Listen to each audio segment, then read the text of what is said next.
86,400।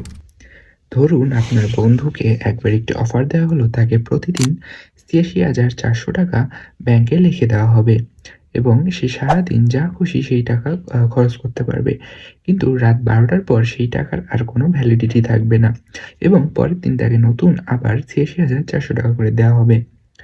কিন্তু ইন্টারেস্টিং বিষয়, এই টাকা সে পরের দিনের জন্য জমাতে পারবে না এবং এ টাকা সে কাউকে দিতেও পারবে না। এবং আপনি খেয়াল করলেন আপনার বন্ধু সেই টাকাটি ফেলে রাখছে, কোথাও খরচ করতে পারছে না। এবার আপনি ভাবলেন, এত বোকা মানুষ কিভাবে হয় যে প্রতিদিন ৬৬,৪০০ টাকা দেওয়া হচ্ছে কিন্তু ও খরচ করছে না, অযথাই ফেলে রাখছে।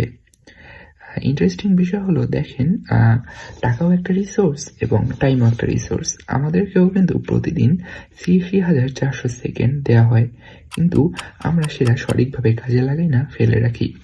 যদি আমরা সেটা সঠিকভাবে কাজে লাগাতাম তাহলে জীবনে সাকসেসের রেট আমাদের অনেক উপরে থাকতো।